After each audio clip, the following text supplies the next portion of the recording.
প্রতিদিনই রান্নার ব্লগ করি, কিন্তু অন্য ডিফারেন্ট কোনো কিছু তো আমি এই পর্যন্ত করি নাই বা দেখাই নাই। তো আজকে আমি একটু অন্যরকম কিছু তোমাদের সাথে শেয়ার করতে চাই। তো আজকে আমরা একটু ঘুরতে গেলাম, যে বাবার বাড়ির আশপাশটা তোমাদের সাথে একটু আমি ঘুরে আর কি শেয়ার করি কেমন আমার বাবার বাড়ির আশপাশটা। তো হ্যালো এভরিওয়ান, আসসালামু আলাইকুম। সবাই কেমন আছো? আশা করি সবাই ভালো আছো। আমিও আলহামদুলিল্লাহ অনেক ভালো আছি। তো দেখো, আমি সকালে চলে আসছি, একটু রোদ উঠে গেছে, প্রায় 10টা 10:30টার মতো বাজে। তো দুই ছেলে, হাজবেন্ড আর ছোট বোনকে নিয়ে ঘুরতে আসছি। তো আজকে প্রথমে আমি গেলাম আমাদের সেই ছোটবেলার সেই প্রাইমারি স্কুলে। তো আমাদের প্রাইমারি স্কুলটা দেখতে কেমন তোমাদের সাথে একটু শেয়ার করব। তো এই যে দেখো, যে খালি ফাঁকা জায়গাটা দেখতে পাচ্ছ, এই জায়গাটা আগে টিনের ঘর ছিল, আমরা টিনের ঘরের স্টুডেন্ট। তো এই টিনের ঘরগুলো এখন আর নেই, এখন এই যে দেখো একদম পাকা হয়ে গেছে, 2 তলা। তো এই আমরা এই 2 তলা এই টিনের ঘরে আমরা মানে স্টুডেন্ট আর কি, আর আমরা এই দালানে আসলে পড়ি নাই। তো আমাদের স্কুলের পাশের ভিডিওগুলো তোমাদের সাথে একটু শেয়ার করতে চাই। দেখো কত সুন্দর জবা ফুল ফুটছে। তো জবা ফুলের ভিডিও আমি তোমাদেরকে অনেক দিছি, কারণ আমার বাসায় অনেক জবা ফুল ফোটে। তো এই স্কুলের পাশে আমাদের নদী। তো নদীটা একটু ঘুরে তোমাদের দেখাবো। ওই যে দেখো মাঝখানে একটা চট জাগছে, আর ওইখানে আমার হাজবেন্ড আর আমার 2 ছেলে ঘুরতে গেছে ওইখানে। তো আমি দূর থেকে ওদেরকে ভিডিও করতেছি, সবাইকে হাই দিচ্ছে। এই যে দেখো আমাদের এই গ্রামের পরিবেশটা বা আশপাশটা এত সুন্দর যে যে দেখবে সে খুব পছন্দ করবে। দেখি যাও।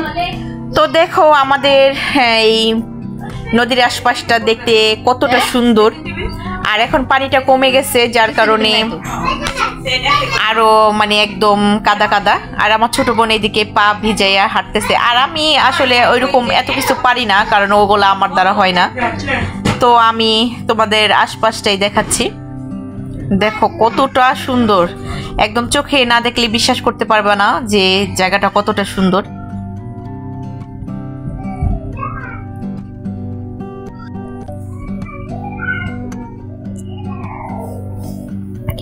আর এইদিকে আমার বোন আমাকে বলল যে এই কাদামাটির মধ্যে মানে বালি মাটির মধ্যে কিছু একটা আঁকতে, লাভ আঁকতে। আমি অত বেশি পারি না, আমার অত এক্সপিরিয়েন্স নাই, কেমন হয়েছে জানি না। তারপর একটু আঁকার চেষ্টা করলাম। আর আমাদের এই পদ্মা নদীর পাশে একটা সুন্দর কামরাঙ্গা গাছ, অনেক সুন্দর থোকা থোকা কামরাঙ্গা ধরছে। আর কালারগুলো দেখো কত সুন্দর, লাল লাল কামরাঙ্গা। তো আমরা একজনকে জিজ্ঞেস করলাম এই গাছটা কার। তো একজন বলল যে গাছের মালিককে জানি না, কিন্তু ওদের কিছুটা পেরে দাও, মানে আমাদের কথা বলল। তো একটা ছেলে আমাদের কিছু কামরাঙ্গা পেরে দিছে। ওই যে দেখো ছেলেটা গাছে উঠছে। সুন্দর সুন্দর সুন্দর সুন্দর কামরাঙ্গা, খুব রসালো। আর কামরাঙ্গাগুলো খেতে খুব মিষ্টি, টক না। তো ছেলেটা আমাদের পেরে পেরে দিচ্ছে, আর আমরা খাচ্ছি, আমার 2 ছেলে আর আমার বোন। আমি এই যে আমাকে দিতেছে, আর আমি ক্যাচ ধরতেছিলাম। আমার বাচ্চারা খুব পছন্দ করে এই কামরাঙ্গাটা খাচ্ছে, ওরা খুব খুশি।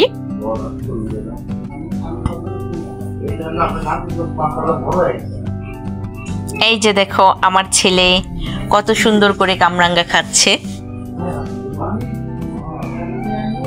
মানে ওর এতটাই বেশি ভালো লাগছে কামরাঙ্গাগুলা যে ও সবগুলোই নিয়ে নিল। তো এখন আমরা একটু আমাদের আলু ক্ষেতগুলো একটু ঘুরে দেখবো, কারণ আমাদের তো আলু লাগানো হয়েছে প্রায় 26 ঘন্টা জমিতে আলু লাগাইছে আব্বা। তো আলু খেতেই যাচ্ছি। দেখো সর্বপ্রথম দেখাই তোমাদের কলই শাক। আমি কলই শাকের অনেক ভিডিও দিছি তোমাদের, আর বলছি অনেক, তোমাদের সাথে গল্প করছি যে কলই শাক আমরা ক্ষেত থেকে তুলে আনতাম। এই যে দেখো একদম পিওর কলই শাক। আর কলই শাকগুলা দেখতে কত সুন্দর, একদম ফুলে এসে পড়ছে, আর অনেক নরম কলই শাকগুলা। এই যে দেখো, তো ছোট বোন কিছু কলই শাক এখান থেকে নেবে।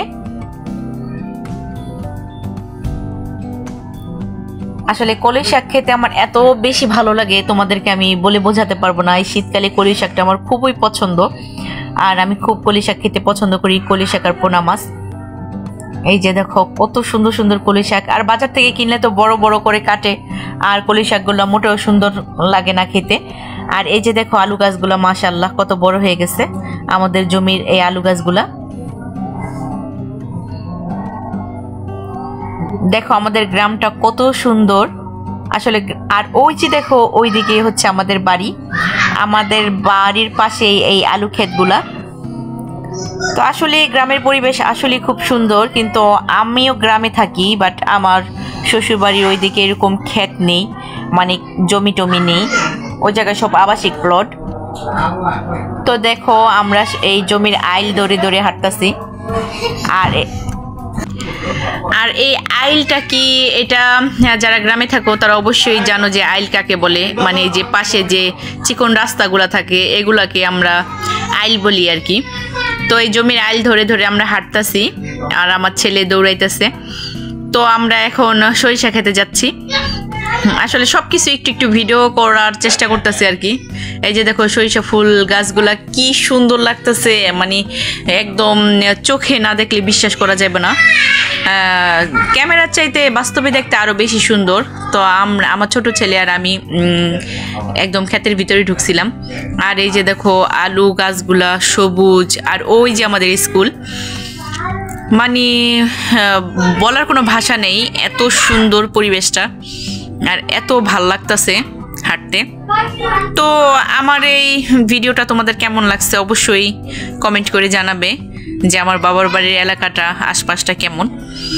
তো আর ভিডিওটা ভালো লাগলে অবশ্যই একটা লাইক করবা, আর আমার চ্যানেলটা সাবস্ক্রাইব করে পাশে থাকবা। আজকে এই পর্যন্তই, সবাই ভালো থাকো, সুস্থ থাকো, আল্লাহ হাফেজ।